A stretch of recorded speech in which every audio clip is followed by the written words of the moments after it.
aí, pessoal, tudo bem com vocês? Meu nome é Rafael, mas me chamam de Fael.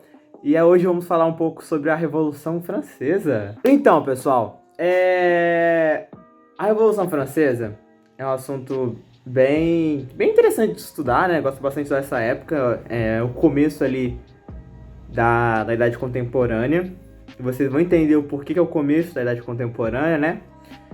Mas, primeiramente, né, a gente tem que falar sobre algumas coisas que aconteceram antes, né? A gente está falando do século XVIII, né? 1799, por ali. É necessário primeiro relembrar, né, que estamos vivendo o século das luzes, né? Então, os séculos, né? Porque envolve toda a Idade Moderna. Então, assim, toda a razão, o renascimento, né, da antiguidade está em pauta, né? E agora, com as ideias iluministas cada vez mais fortes, né? Começa o homem ser o centro do universo, né? Isso é muito importante para as pessoas começarem a ter um pouco mais de senso crítico, né? A gente sabe que passou por uma época da força da igreja ser muito forte, né? A igreja tá muito ali influenciando as pessoas, mas isso passa e alguns séculos depois tem a Revolução Inglesa e depois tem ali a independência dos Estados Unidos, né? Que seriam as 13 colônias, que também tem influência na Revolução Francesa, tá? Então, lembrado desse pensamento iluminista que está crescendo bastante, tá? Na verdade, está bem grande já na Europa, já nesse momento. Diversos filósofos já falam sobre liberdade, né? Até sobre o liberalismo, por exemplo, né? Como eu falei, a Inglaterra, né? Mesmo ainda continuando sendo a monarquia agora constitucional, né? Então, o rei agora não governa mais tanto. Então, assim, a burguesia querendo ter mais poder, né? Isso é muito importante para entender a Revolução Francesa. Então, sobre a França em específico. Antes de começar a Revolução Francesa em si, é bom lembrar de dois pontos, né? Que são um dos principais, né? Primeiro que a França é agrária, né? A maioria dos países naquela época são agrários ainda, né? Então, assim, eles dependem muito da agricultura para poder sobreviver, também economicamente falando, né? E tiveram diversas secas na Europa, que acabaram atrapalhando bastante essa agricultura, né? Por contas climáticas, né, mesmo, não tem o que fazer, né? Tipo, você fica muito dependente quando você só depende da agricultura, né, no seu país. Isso é um ponto que na França estava começando a preocupar, né? Ainda se era uma França ainda com resquícios feudais, né? Junto com isso, tiveram duas coisas que aconteceram, né, antes da Revolução Francesa começar em si, que foram bem importantes, né? Para agregar nessa crise, né? A crise começou com a questão da agricultura, porém, em paralelo a isso, teve a Primeira Guerra de 7 Anos, né? Contra a Inglaterra, que a Inglaterra ganhou. Então, assim, em qualquer guerra, né? Os dois países ou qualquer país que participa da guerra sai no prejuízo, mas o que perde sai muito mais, né? Então, assim, a França já se quebrou muito nesse sentido. Depois, né, teve a independência das 13 colônias, que a França, até por uma questão também, né, de orgulho, né, tipo, depois de perder uma guerra para a Inglaterra, querer que a Inglaterra perca ali a guerra contra os povos das 13 colônias, foi ali até uma forma de demonstrar a força da França, né, e que teve recurso, teve gasto, mesmo que as 13 colônias tenham ficado independentes, teve gastos, teve recursos, teve dinheiro, teve pessoas. Então isso é muito importante lembrar, né? E que isso acaba afetando bastante a economia da França. Então, assim, a França estava numa situação, assim, de caos, sabe? Tipo, de pobreza extrema, entendeu? Muita gente passando fome na França. E isso acaba sendo algo que as pessoas começam a se questionar, né? Pô, pelo amor de Deus, o que está acontecendo na França? Só que era curioso, né? Como qualquer coisa na história. Era curioso como, enquanto o povo, que era a maior parte, né? Tipo, todo mundo ali, a maioria era povo, né? Não tinha o que comer, assim, comia, sofria pra poder comer, né? Tipo, não tinha uma vida, tipo, digna, né? E enquanto isso, o clero e a nobreza estavam de boa. Estavam vivendo na luxúria, não passavam fome, estavam tranquilos. O rei, na época, que era Luís XVI, né?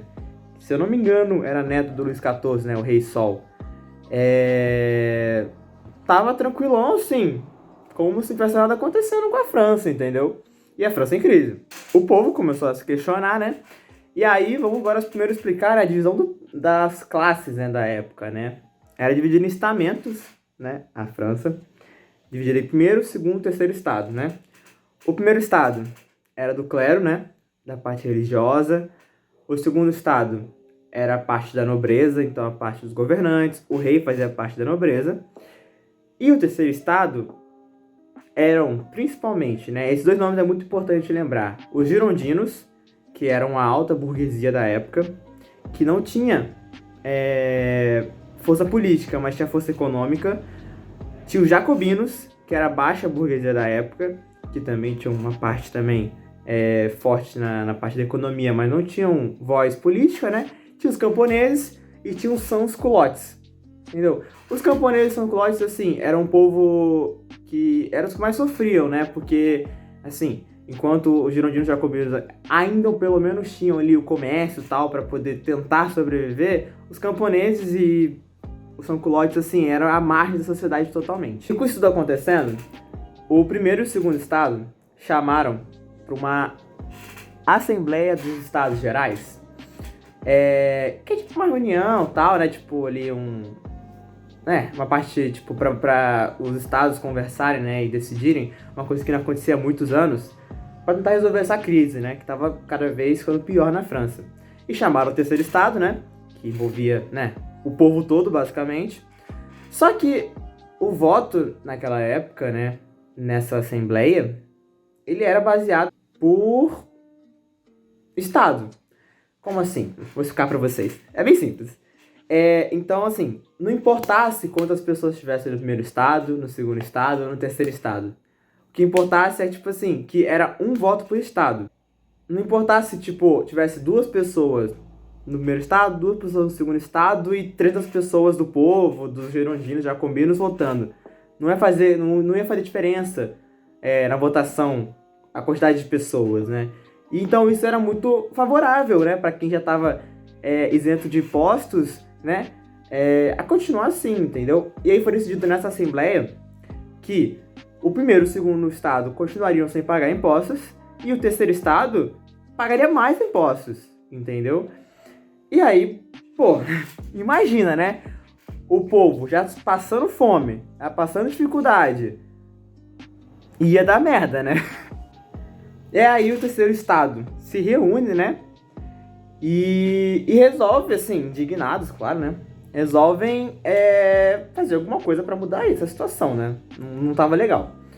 E aí fizeram a famosa Assembleia Nacional Constituinte, que foi uma assembleia que basicamente eles não queriam mais o governo que estava atual na França, né? E queriam um governo mais voltado para os ideais iluministas, né? Ideais iluministas esses, voltando um pouco na parte do iluminismo, né? Que valorizava muito a burguesia, né? Então a gente vai ver já que, obviamente, né? Não era o terceiro estado não era o povo também em si, né? Tinha ali muita gente também que queria os seus interesses próprios, né? Principalmente os girondinos jacobinos. E aí, eles sofrem muita repressão, obviamente, do rei, né? E das tropas do rei. Só que eles vão acabar derrubando o rei. O rei não consegue... Tipo, não tem como você conter o povo, né? É muita gente e é muita revolta, é muita gente contra o atual modo de governo, né?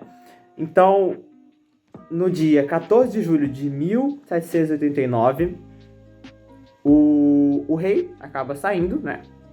Acaba sendo convidado a se retirar. E tem o famoso dia também da queda da Bastilha, que é o principal marco do início da Idade Contemporânea. Então a força, o povo, os girondinos, os jacobinos, os sans-culottes, os camponeses foram lá e derrubaram a Bastilha, foram lá e tiraram o rei.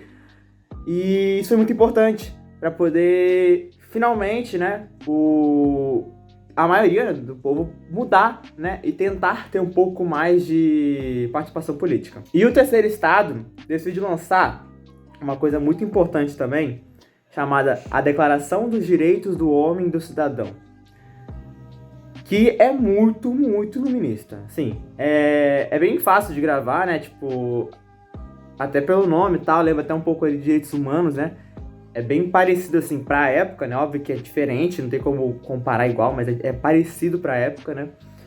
Que é bem iluminista e voltada pra essa ideia, tipo, de liberdade, né? Tipo, que as pessoas deveriam ter mais liberdade, né? As pessoas deveriam ter menos alguém tentando mandar, né? Que seria ali, antigamente, o rei absolutista, e agora ter realmente as pessoas no poder, entendeu?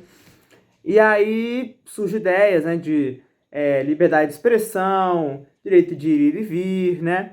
E também nesse momento que surge a famosa frase, né, que é liberdade, igualdade e fraternidade, que em francês é liberté, fraternité, égalité. Não sei se eu falei certo, mas é isso.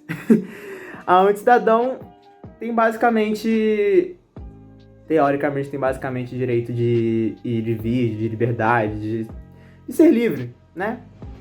Que é uma das premissas iluministas. E também nessa época teve a separação do Estado e da Igreja. Isso é muito importante, porque na França, com essa separação, né, não só foi uma mudança simples, né, tipo, não que seja uma mudança simples separar o Estado da Igreja, mas foi uma mudança até nos costumes. Então, eles tiraram os domingos da semana porque eram dias que você cultuava deuses.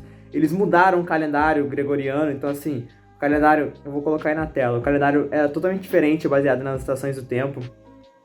E isso mudou muito, né? A forma de, tipo, você tá acostumado a sempre viver, né? Com janeiro, fevereiro, março, abril, do nada surge outros nomes, você vai ficar tipo, nossa, que estranho. Foi algo que eles fizeram. Em 1792 tem a formação da Convenção Nacional, que era basicamente aonde o terceiro estado, né, ia debater o que ia fazer com a França, né. E é curioso, né, é até legal explicar essa parte, porque hoje em dia tem muito uma distorção, né, sobre o conceito de direita e esquerda no Brasil e no mundo e tal, né. Mas nessa época aqui, né, que surge esse conceito, né. Óbvio que é muito diferente de hoje em dia, tá? É muito diferente, não tem nada assim a ver, nada não, mas não tem muito a ver, entendeu? Mas basicamente, a questão da direita e esquerda aqui nessa época, que foi quando foi criada, né? É porque aonde eles debatiam essa convenção nacional, a direita ficava os girondinos e a esquerda ficava os jacobinos, entendem? Então os girondinos que tem um ideal um pouco mais moderado, de não querer fazer tanta, tipo, bagunça na França, querer fazer as coisas de forma mais lenta e gradual, era um pensamento mais girondino. Enquanto os jacobinos já eram mais radicais, eles queriam botar fogo, eles queriam fazer as coisas mais rápido, queriam mudar de formas mais radicais, né? Então a gente sempre se separa, né? Os girondinos como um grupo mais moderado, os jacobinos como um grupo mais radical. E no meio tinha a planície, né? Que como ficava até no meio, né? A gente hoje em dia considera como centrão. Mas assim, os conceitos de direita, esquerda e centro nessa época não podem ser usados hoje em dia, até porque mudou muito, né? As coisas mudaram na política e tudo mais. Mas é legal saber porque é aí que nasceu, né? Essa distinção entre direita e esquerda. Nessas convenções, os jacobinos ganharam muita força, né? E principalmente com um cara que é famoso, né? Que é o Maximilien Robespierre. Não sei falar o nome dele direito. Mas então, o Robespierre, ele era um jacobino, né? E como a gente falou nessa época, os jacobinos eram radicais. Ele transformou basicamente a França numa ditadura jacobina, nesse momento, né? Então, a França mudou agora, né, de debates políticos para saber o que vai acontecer, para definir um governo, entendeu? E foi definido como os jacobinos. E junto com isso, também veio, né, aquela famosa expressão, né, o período do terror, né? É um termo utilizado, né, porque durante essa época muita gente foi perseguida, muita gente foi morta. Por exemplo, o Luís XVI, né, que foi o rei, né, da época. Ele foi decapitado, né, na guilhotina. nessa época também que nascem as guilhotinas também, né, começam a ser espalhadas por toda a França, o Robespierre também vai lançar o Comitê de Salvação Pública, uma organização francesa criada para poder reter movimentos contra o governo, né? Ele não queria que tivesse, né, nenhum tipo de movimento contra as propostas que ele fazia, e junto com isso ele também criou a Lei do Máximo, que tabelava os preços dos produtos na França, né? Como eu falei, a França estava em crise. E quando se envolve crise, se envolve inflação. Inflação é um conceito complicado de explicar de forma simples, né? Mas basicamente, os produtos estavam muito mais caros do que o normal na França, né?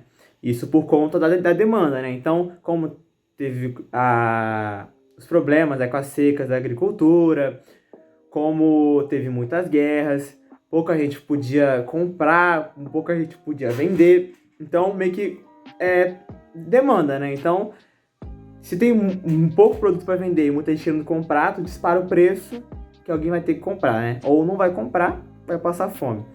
Então, nessa época tinha muita inflação. E a moeda também estava muito valorizada, né? Obviamente. E aí ele fez a Lei do Máximo, que delimitava um teto para os preços dos produtos, entendeu? Com a intenção de reter a inflação na França. E com tudo isso rolando, eu acho que primeiramente a gente tem que falar sobre um ponto que está sendo bem esquecido, né? Tanto por mim quanto durante a Revolução Francesa, né? Eu acho que é mais importante lembrar disso. A gente tá falando muito de girondinos, jacobinos, até a planície, né? Mas cadê o resto do povo? A gente falou no começo, né? O terceiro estado, girondinos, jacobinos, camponeses e sans-culottes. Cadê o resto do povo? A verdade é que a Revolução Francesa foi mais burguesa do que do povo, né? O povo foi utilizado para poder chegar até o poder, né? Com a queda da Bastilha, mas não estava no poder, entendeu? E aí, o povo estava deixado de lado. Com toda a perseguição que teve, né, no governo do Robespierre, não só foram perseguidos, né, as pessoas que eram contra, né, tipo, no sentido revolucionário, de querer mudar e de não gostar do governo jacobino, mas também estava sendo perseguido também os girondinos e a planície. Então, assim, estava todo mundo sendo perseguido na França. E os girondinos não gostavam disso, obviamente, né? Pô, a gente entrou junto e agora vocês, né, querem fazer tudo sozinho aí e meter o louco? E aí que tem o famoso golpe nono Thermidor, acho que é assim que se fala. Os girondinos, agora precisando do povo, se juntou com o povo, investiu no povo e fizeram um golpe para poder tirar Robespierre do poder.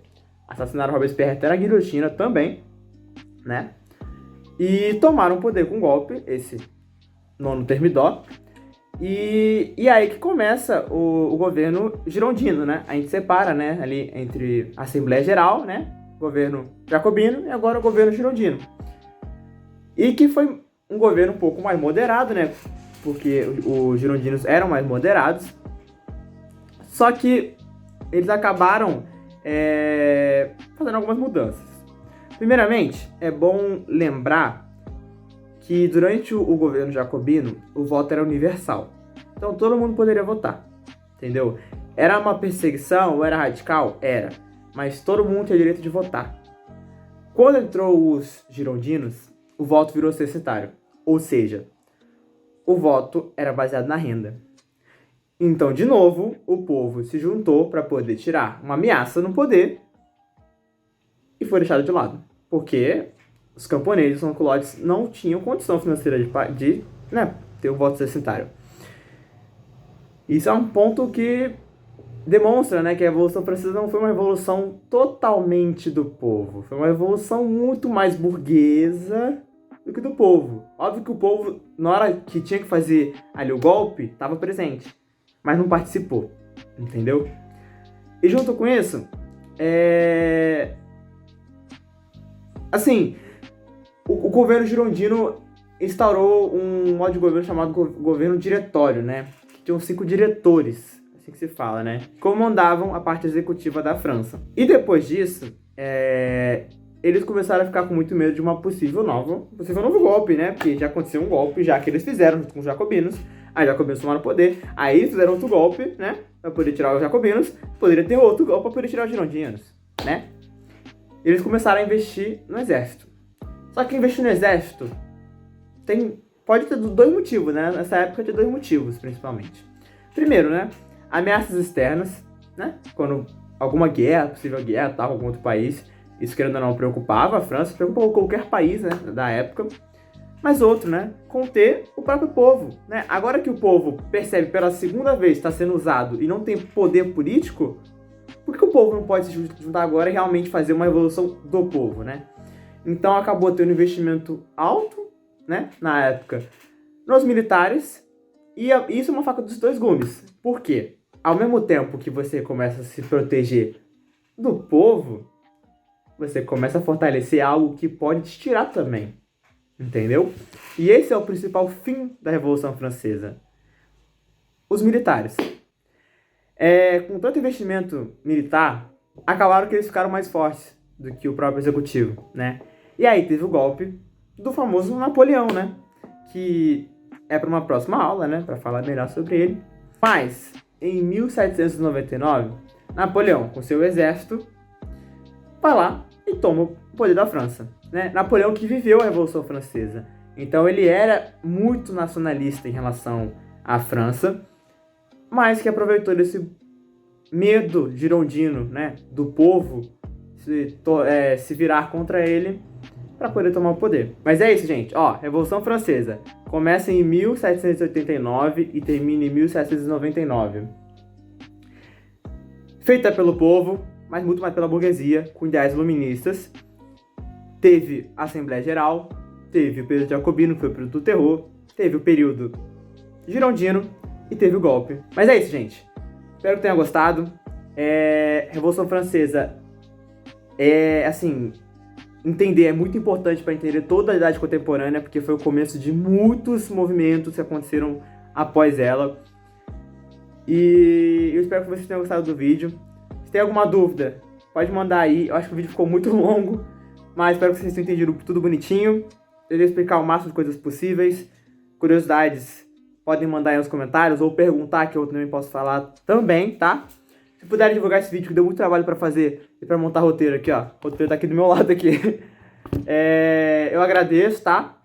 E é isso, gente. Até uma próxima. Valeu, falou e fui. Tchau!